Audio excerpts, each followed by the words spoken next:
Dear students, today's topic is cosets. It is a part of subgroup, which is the subpart of group. It is helpful for honors and general students of mathematics in college or universities. So let us start. What is coset? Let H be a subset of a group G. Let H be a subset of a group G. Let us take a group G like this. And what is subset? Which is contains in G, that is, let this is subset H. Okay, this is H. Let A be an element of G. A be an element of G, that is A belongs to in G. Either A belongs to in H or A outside of H. Let us take A is here. Okay, A be an element of G. You can see the picture here also. Let A be an element of G, then the subset AH where small h belongs to capital H is called left coset of capital H in G, and it is usually denoted by small a into capital H. It is to be noted that for different element A, B, C, D, etc. in G, we have left coset like AH, BH, CH, DH, etc. of H in G. Okay. If G be additive group, then above left coset can be derived as A plus H, B plus H, C plus H or D plus H. Similarly, in case of right cosets, we can write the subset like HA where small h belongs to capital H and it is usually denoted by capital H. For better reference, you can see my previous video on cosets and index in my YouTube channel. Kindly subscribe my channel and let us revision of this video and it will be helpful for you. Now I will discuss about theorem 1. My basic topic of this video is discuss about the theorems of coset. Okay. At first, before starting this theorem, we have to discuss the basic concept of set. Basic concept of set uh, shows you that if if uh, if small x belongs to capital A, if small x belongs to capital A, okay, small x belongs to capital A implies small x belongs to capital B, then this implies A is subset of B. Okay, it is from the concepts of set theory from class 11, that if x belongs to capital A implies x belongs to capital B, this implies A subset B, and also conversely if x belongs to capital B implies x belongs to capital A, we have B subset of A. Okay, here A subset of B and here B subset of A. From these two, this is 1, this is 2, from these two we can say A equals to B. Okay, that A subset of B and B subset of A subset of B and B subset of A implies A equals to B. If two sets are subset of each other, then these two sets must be is equal. Okay, so it will be helpful to study the Cosets theorems, every Cosets theorem, and in theorem 1 you can see this. Okay, I will now discuss about the theorem 1. Let G be a group and H be its subgroup. and small h belongs to h, then small h into capital H equal to capital H. This is the theorem 1. For proof this, we have left P is any element of small h capital H. If we show P belongs to capital H, P belongs to capital H, then we can write small h capital H subset of small h capital H subset of capital H. Okay. For this, it is clear that P equals to H1 for some H1 belongs to capital H. You can write it. Since H is a subgroup, so H1 belongs to capital H. We can write here. You can see that as P belongs to H capital H, so any element of capital H, H1, we can write P is in the form of H1, where H1 belongs to H. If H2 belongs to H, we can write here H2. If H3 belongs to H, we can write H3 like that. Okay. Now H is a subgroup. Okay. So H1 also belongs to capital H, as small h belongs to capital H and H1 belongs to capital H. So by group property we can write H1 belongs to capital H. Here H1 belongs to HH, and here HH1 belongs to capital H. So we can write this. Okay. For HH1 belongs to capital H, here we can write P belongs to capital H. Now we can write P belongs to small h capital H implies P belongs to capital H. So we have HH subset capital H. For furthermore, let Q belongs to capital H. We have to prove the converse proof, that is capital H subset of small h capital H. First case this, second case this. Combining these two, we can write small h capital H equals to capital H. For this reason, we have to now prove capital H is subset of small h capital H. For this reason, we first take Q belongs to capital H. Since small h belongs to capital H and Q belongs to capital H, there exists unique element X in H such that Hs equals to Q. Okay, Hx equals to Q. As capital H is a group, so by group property, capital H must maintain the closure property. By closure concepts, we can write any two elements of this group. After combining these two elements, we have a new elements which is also belongs to in this group. So here H belongs to capital H, Q belongs to capital H. If we take there exists an element small x belongs to capital H, we can write Hx equal to Q. As Q belongs to capital H,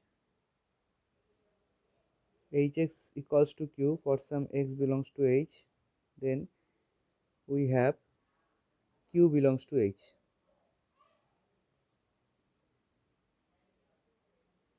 Then we have Q belongs to H.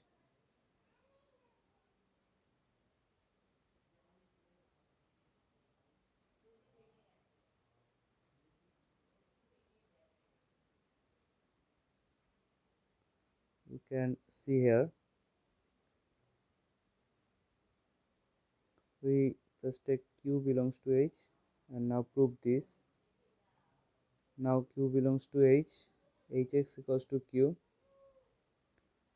Here q is in the form h into something, so obviously q belongs to h into capital H, as x belongs to capital H. So we can write capital H subset of small h capital H. Thus from 1 and 2, that is here, and we have here, from 1 and 2 we can write that small h equal to small h capital H. This is the theorem 1. Now you can go through theorem 2. Theorem 2 stated, let G be a group, and capital H be its subgroup, and small a belongs to G minus H. Small a belongs to G minus H. Then a capital H subset, a capital H intersection H equals to phi. The same picture here also. Okay. If possible, a capital H intersection H not equal to phi, that is, it is non-empty subset. Here the intersection value is not equals to. For this reason we can say that is a common element exists in a capital H and in capital H. Let us take the common element will be small p, then p belongs to a h capital H, and also p belongs to capital H. Okay, it is here it is not equals to phi, so let p belongs to ah capital H. It is intersection here, so p belongs to ah and also p belongs to h. Now since p belongs to ah from here, then p is in the form of a h1. For some h1 belongs to h, we can write, and again p belongs to h, so we can write p equals to h2. For some h2 belongs to h. Okay, now from 1 and 2, a h1 equals to h2, so a equals to h2 h1 inverse. It gives that a belongs to G minus h. Okay, a belongs to G minus h, as because what is the reason?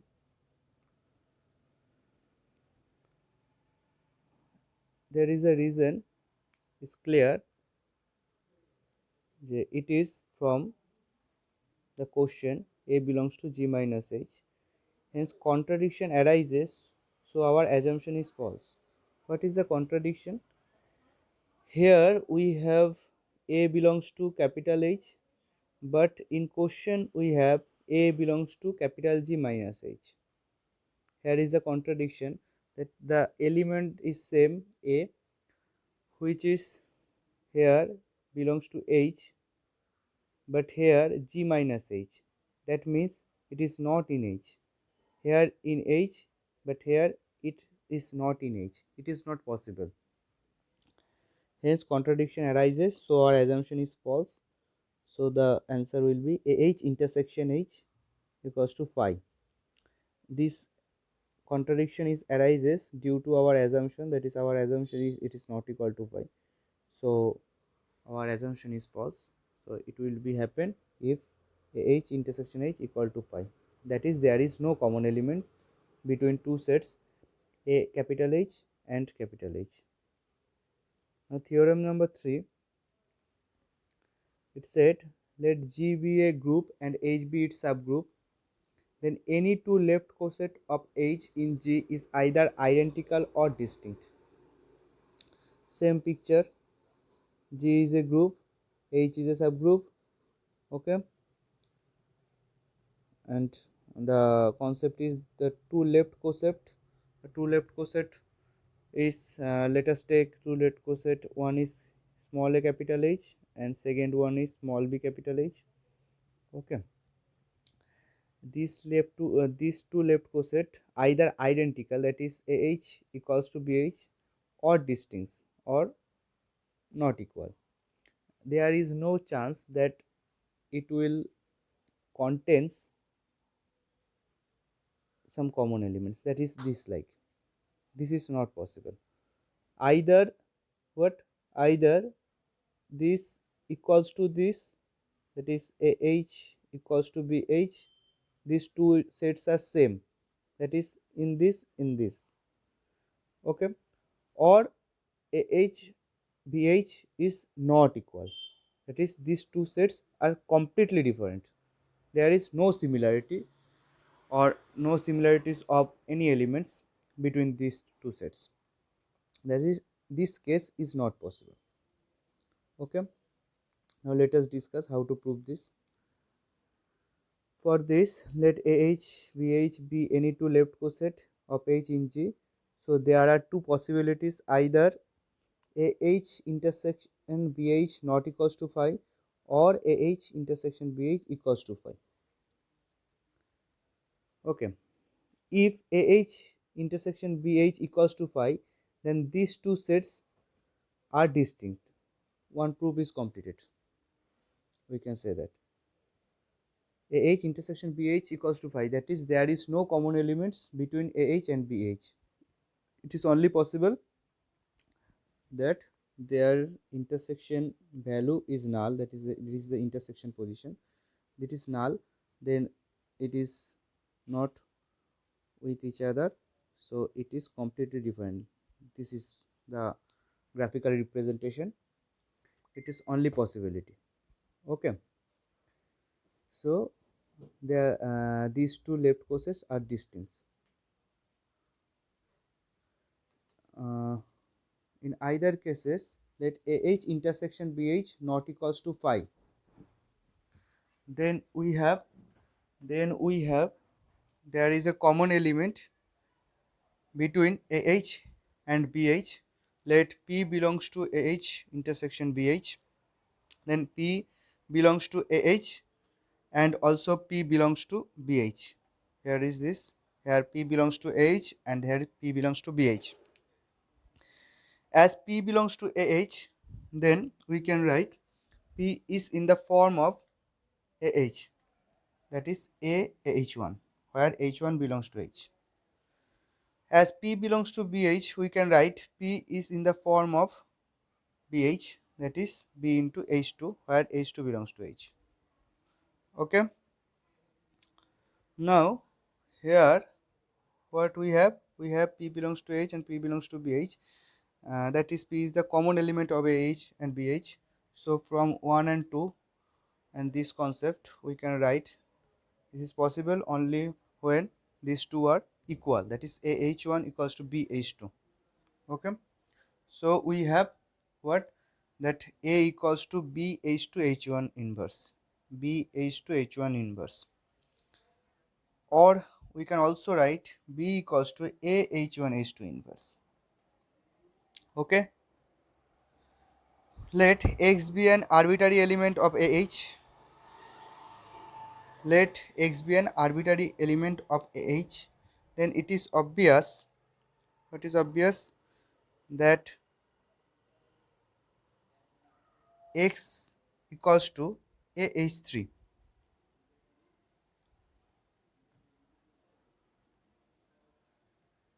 You can see here.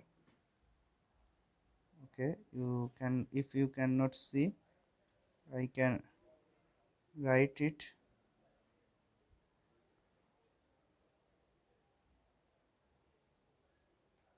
X equals to AH3.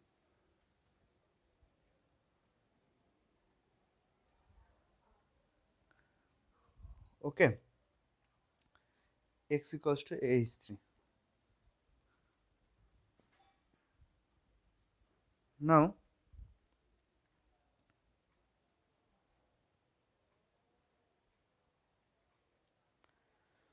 we have already the value X equals to BH to H1 inverse. So putting this BH to H1 inverse. H3. X equals to A H3. We already have the value of A, B H2 H1 inverse.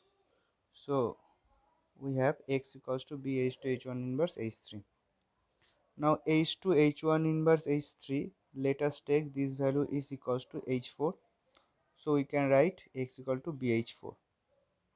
So here X is in the form of B into something H. What is this? Here X is in the form B into something H. B into something H. Okay. So we can write X belongs to BH. B capital H. Where is the capital H set? H4 here. Okay. So what we have? We have X belongs to H. This implies X belongs to BH. So we have AH subset of BH. Okay. Let Y be an arbitrary element of BH. So we also have Y belongs to BH.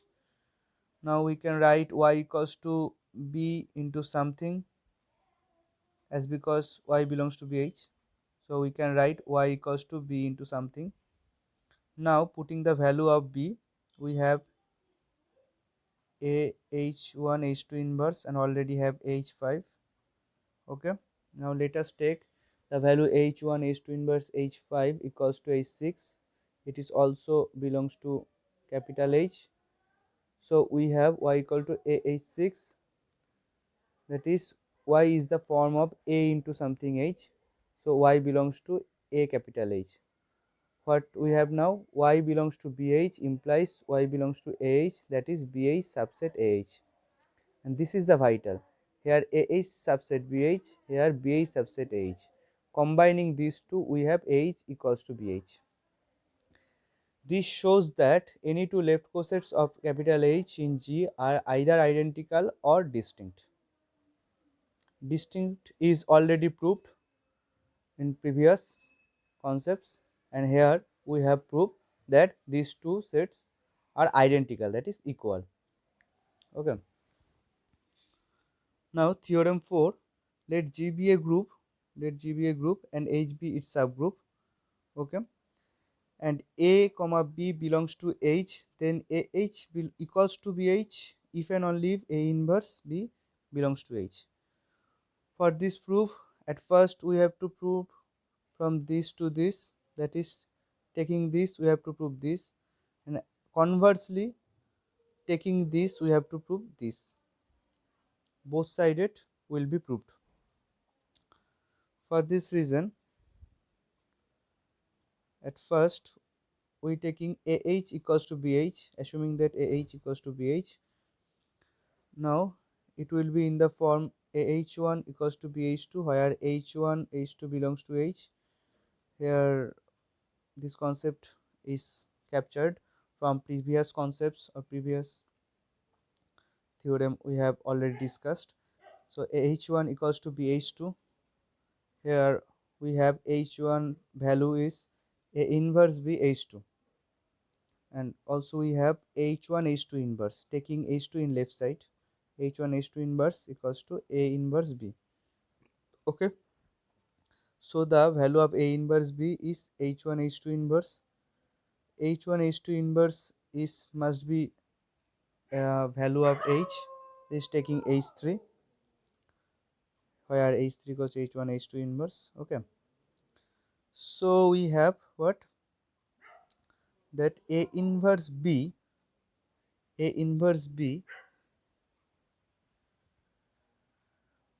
belongs to capital H, as A inverse is the value of H taking H3. So A inverse B belongs to H. Here is the reason, as H1 belongs to H, H2 inverse belongs to H. This combination gives H3 also belongs to H, and we have already A inverse B equals to H3. So A inverse B belongs to H. Now conversely, one side is proved. Now conversely, assuming that A inverse B belongs to H. Let us take A inverse B equals to H4, then B equals to AH4, so B belongs to AH. Here B is the form of A into something H, so B belongs to A capital H. Okay, and it is obvious that B belongs to BH, as because B equals to what? B into 1 or B into E for identity element. So B obviously belongs to B into something H. Okay, B into something H. So we have B belongs to BH. Now what we have? We have that B belongs to H and here B belongs to BH. Okay, this shows that B is the common element of AH and BH. Okay, if B is the common element of AH and BH, then it is only possibilities that AH equals to BH. What is the reason? This is the reason of theorem 3 actually. Theorem 3 says that either AH equals to BH or AH not equals to BH. That is either identical or not equal. That is distinct. But there is no possibilities that this type of concept. Okay, this type of concept, no possibility that there exists one or two element which is here in common elements of two subsets. This is no possibility. So it is only possibility that what is H, that is also BH. So here B belongs to AH and B belongs to BH. Here is one common element we have find. Okay, if this case is not possible and this case also not possible, as this is not equal, this is not possible as B belongs to AH and BH both. So this is the only possibility, that AH equals to BH. Okay, for further more concept we recommend that you must see the theorem number 3. It will be helpful. Okay, now for theorem number 5, let H be a subgroup of a group G and A comma B belongs to G, then B belongs to left coset AH if and only if A inverse B belongs to H. Okay,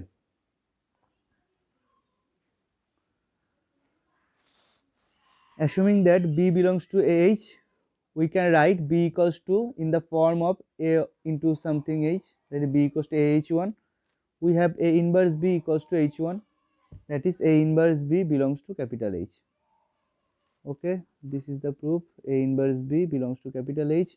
Now it is the if and only if case. So conversely, assuming that A inverse B belongs to capital H, okay, then A inverse B equals to H2 for some H2 belongs to H, as because A inverse B belongs to capital H, so A inverse B is in the form of H, that is A inverse B equals to H2. So B equals to AH2. Okay, that is B equals to A into something H, so B belongs to H, hence the theorem. Okay,